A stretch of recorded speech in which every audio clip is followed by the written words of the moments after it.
Lucky. Lucky. Written by Susie Zale. Illustrated by Trish Hill. Characters. Lucky is the kid's best friend. He is also an ace on wheels. Scooters, rollerblades, unicycles. He can ride them all. Zoe loves making Lucky treats and dressing him up. Justin is Lucky's official trainer for the Clever Canine contest. Tom comes up with the ideas for Lucky's tricks. Chapter 1. Wheels, please. Zoe, get down here now, and bring Lucky with you. Zoe sighed. She hadn't even served Lucky his cake yet, and she just knew her brothers would tell her off about his new outfit. Lucky did look handsome, though, in his black leather jacket and sparkly collar. While she'd been making it, Lucky had watched most of Beethoven, his favorite video. We'll finish watching the movie later, whispered Zoe, wiping raspberry tea from Lucky's whiskers. Right now it's show time. Lucky bounded down the stairs and followed Zoe into the yard. The only thing he liked more than raspberry tea was performing. Justin bent down to pet the dog. What's this? Justin exclaimed, lifting a sticky hand from Lucky's head. Hair gel? Zoe, you promised. No more ridiculous outfits while Lucky's in training. All Tom and Justin thought about lately was training Lucky. Training and tricks and winning trophies. Just then, Tom emerged from the tool shed. He held Lucky's helmet in his left hand and a bicycle in his right hand. Except it wasn't really a bicycle. Maybe it had started out as a bicycle. It still had a wheel and handlebars and pedals and a seat, but... What is that? Asked Justin, scratching his head. What's this? Only the greatest dog invention ever. This masterpiece is going to win Lucky first prize at the dog show next week. If he can ride it. Tom looked at Justin and Justin looked at Lucky. Of course he can, said Justin. If any dog could ride a unicycle, Lucky could. Lucky loved wheels. He liked chewing them, sniffing them, and chasing them, but most of all he liked the fact that they could get him places quickly. The kids couldn't go anywhere without Lucky hitching a ride. When they went grocery shopping, Lucky was always first in the car and last off the shopping trolley. Lucky never missed a travel opportunity. When Justin rode his bike to soccer practice, Lucky went too, perched in a basket strapped to the handlebars. Whenever Zoe played dolls, Lucky played too, letting Zoe dress him like a baby so he could ride in the carriage. Tom even built him a go-kart shaped like a bone. Lucky never chased cats. He didn't play catch or dig up flower beds. Lucky just wasn't like most dogs. And the three kids had worked out a way to make him into a star. They were going to enter him in this year's Clever Canine competition being held at the local showground next week. Tom was the handy man. He had built Lucky's two-story kennel, the go-kart, and the unicycle. Zoe's job was to keep Lucky well fed. It was up to Justin to train Lucky and keep him fit, flexible, and fearless. Zoe, Justin, and Tom were a great team, and together they knew they could get Lucky to win the Clever Canine competition. They knew Lucky was a winner. It was time the rest of the world found out. Chapter 2. The Balancing Ad. said Justin, trying to pull the helmet over Lucky's head. Watch his hairdo, yelled Zoe, twisting her hands nervously as the boys lifted Lucky onto the unicycle seat. Justin held tightly onto the bike while Lucky shifted into a comfortable position. How's he supposed to reach the pedals? Asked Justin. This is not about speed, Justin.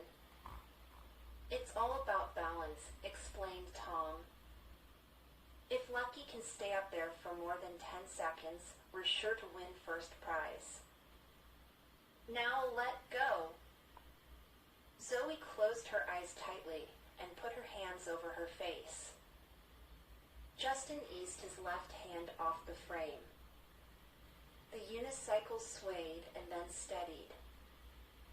Then Justin took his right hand off. It was deathly silent.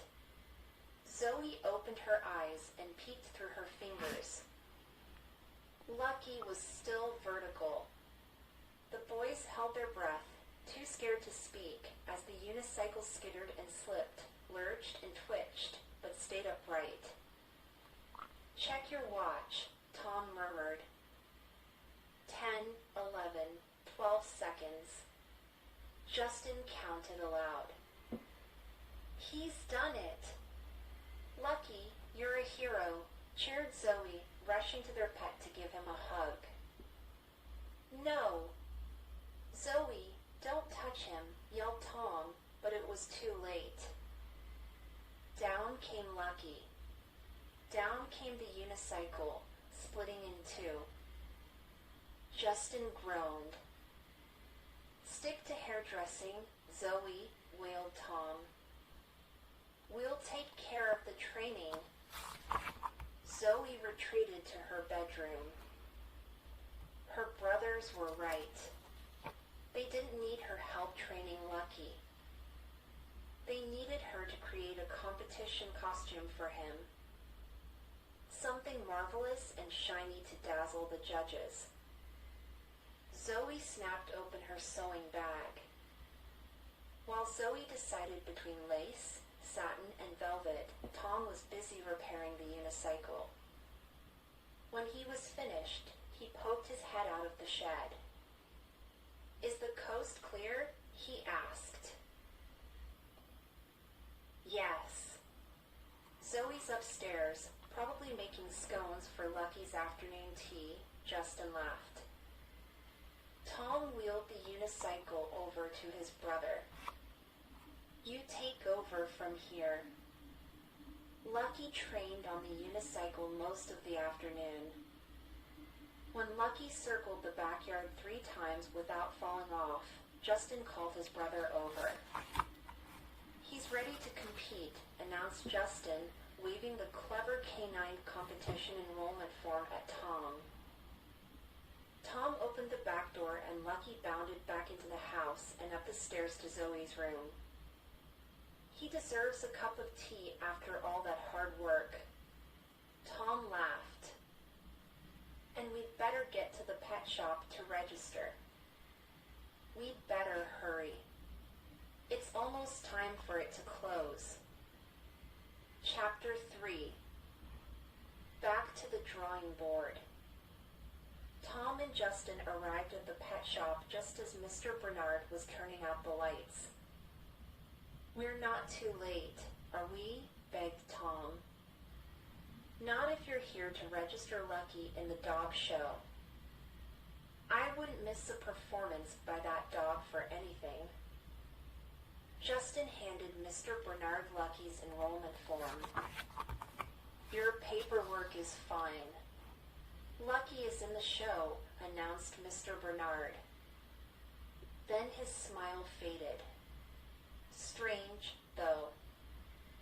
Lucky is the 3rd dog today performing a unicycle routine.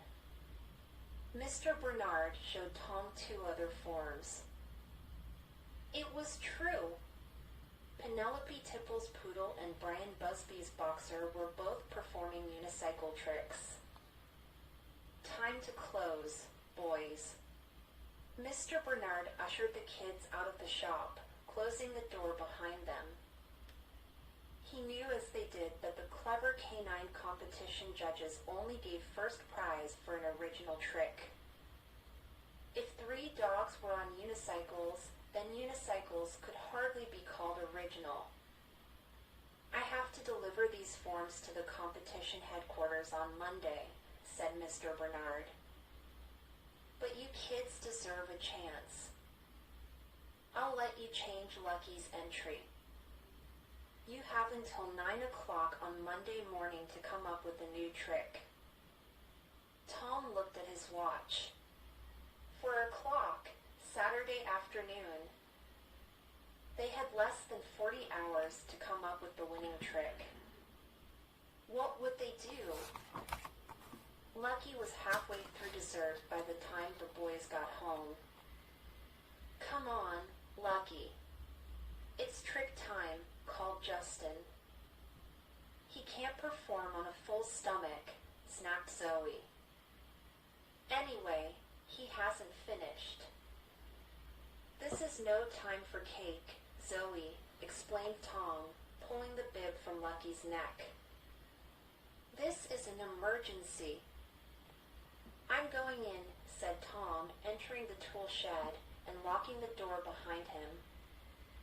When Tom said, I'm going in, it usually meant he wasn't coming out for a very long time. And he absolutely never came out of the tool shed without having invented a new trick. It's just tragic, whimpered Zoe. Now I'll have to throw out a perfectly good tutu and start all over again. 2 hours later, Tom slunk out of the shed, empty-handed. I tried. I really did. I racked my brain. There just isn't a better trick than the unicycle routine. Oh, but there is, smiled Justin, pointing at Lucky, who stood at the garden's edge, barking proudly. On closer inspection, Tom saw that Lucky was standing, perfectly still, on a skateboard. Of course! That's it! Why didn't I think of skateboarding? Shouted Tom, sweeping Lucky into the air. It's original. It's daring. It's brilliant. Chapter 4. Practice makes perfect. Convincing Lucky to stay on the skateboard was easy. Building a ramp for the competition was more difficult. Early on Monday morning, Tom hammered in the final nail and stood back to admire his handiwork. Just the right angle for a triple somersault with a half twist, he declared, heading into the house for breakfast. A half twist? Stammered Justin. Tom was joking, of course. Tom would be happy if Lucky just slid down one side of the ramp without falling off. Justin had barely slept in the last 2 days. Teaching Lucky to skateboard up and down a ramp had been the hardest thing he had ever done. But he had done it. Well, actually Lucky had done it. Dozens of times. Up and down and up. Justin got dizzy just watching him. So, what do you think? Justin asked Tom. I know it's not a somersault, but he's pretty good, don't you think? Pretty good, repeated Tom. Lucky's a star. The day of the competition came. Justin tied his laces, slipped Lucky's favorite toy into his jeans pocket for good luck, and whistled to Lucky. Come here, boy. It's time to go. Only half an hour until showtime. But Lucky didn't appear. The boys looked everywhere. Lucky wasn't in his kennel or in the lounge room watching television.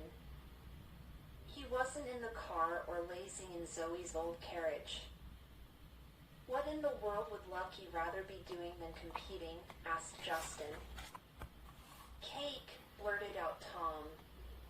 He'd rather eat cake.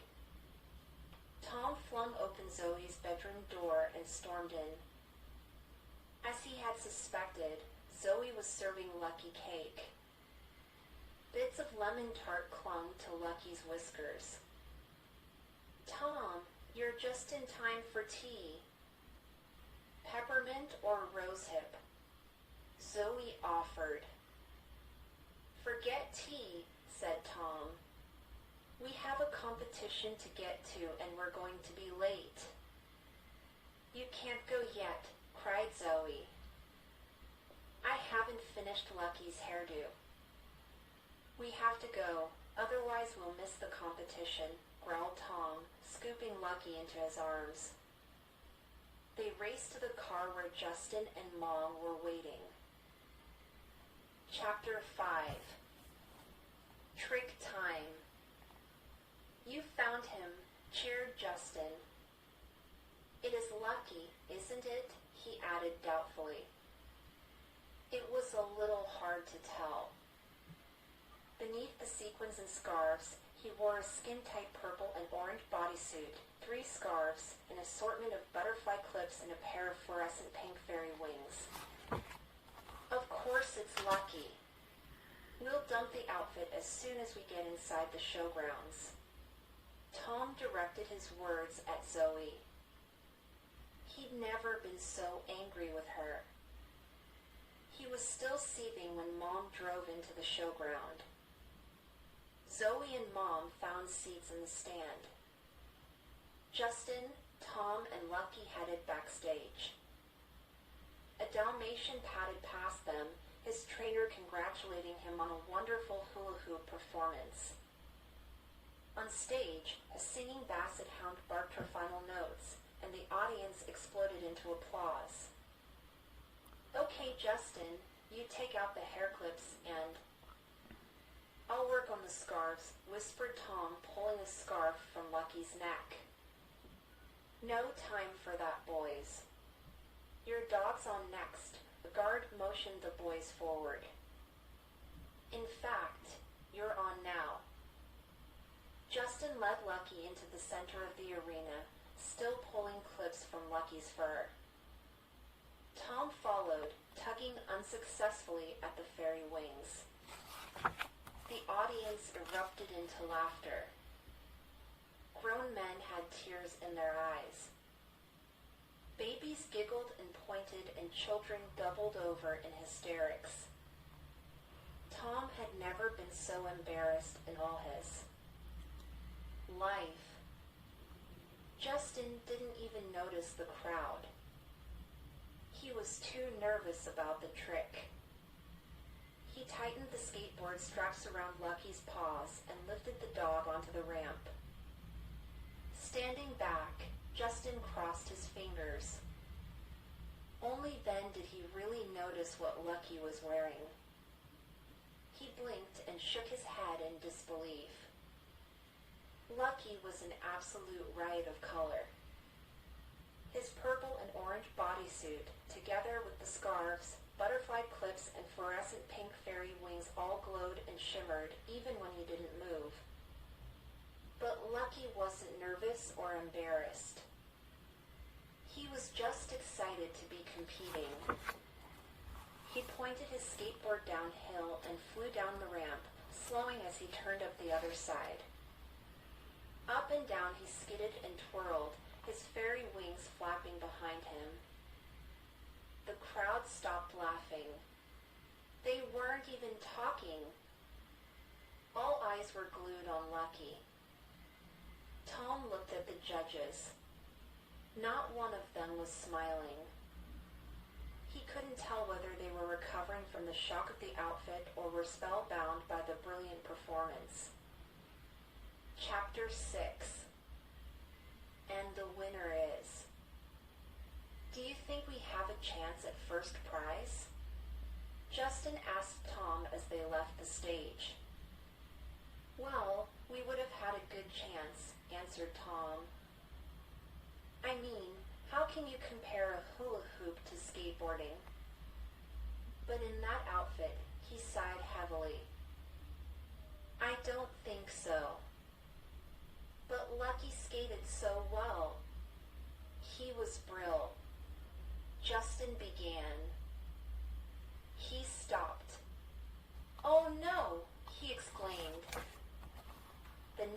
entrant, a terrier, scampered past the boys. His owner stopped, shook Justin's hand and then Tom's. "Let the best dog win," he said, smiling broadly. He turned and quickly followed his dog onto the stage. "Did you see that?" Justin asked, his eyes bulging. "He's holding a skateboard." Justin and Tom peered across the stage. The terrier wore an electric blue helmet and was already balanced on his skateboard at the top of a U-shaped ramp. The audience gasped as the little dog dived onto the ramp, sweeping up and down the walls at hurtling speed. Tom was speechless. How could two people come up with such a brilliant idea? The man was obviously a genius. Justin was equally amazed. The terrier's routine was almost identical to Lucky's. Justin turned to Tom. "That dog's good. Really good. And he's not wearing a ridiculous outfit," added Tom. "Ladies and gentlemen, boys and girls," boomed a voice over the loudspeaker. "It's time to announce the winning trick. And here to hand over the wonderful prizes is Mr. Canine himself." A tall, thin man in a dinner suit walked onto the stage and up to the microphone. In his hand he held 3 envelopes. "Unfortunately, today there can only be one first prize winner," he began. "Let's start with third prize." Third prize was a flea collar and a week's worth of clever canine pet food. The audience clapped loudly as the basset hound waddled on stage to collect her prize, with her owner proudly by her side. Justin clenched his teeth and his hands nervously as the man in the dinner suit prepared to announce second prize, a new kennel and a month's supply of dog biscuits. "Second prize goes to a skateboarding dog," he announced. Tom and Justin turned to each other. "Come on down and collect your prize, Basil, the terrier," the man concluded. Justin and Tom sighed in unison. Tom started to sweat. Would next month's Dog Star magazine feature Lucky or the hula-hooping Dalmatian? But no, it wouldn't be Lucky, Tom thought to himself, not in that weird outfit. Justin held his breath. He could feel Tom shaking next to him. And now, the moment you've all been waiting for. This year's cleverest canine is Lucky. Great trick, boy! Justin and Tom bounded onto the stage, carrying Lucky between them. The man in the dinner suit winked at them. Great outfit, boys. That colorful creation helped to win you first prize. The boys looked out at Mom and Zoe cheering in the audience. "Well," Tom said, "we have our sister Zoe to thank for that. And we'll be back next year with more tricks and another cool doggy fashion show."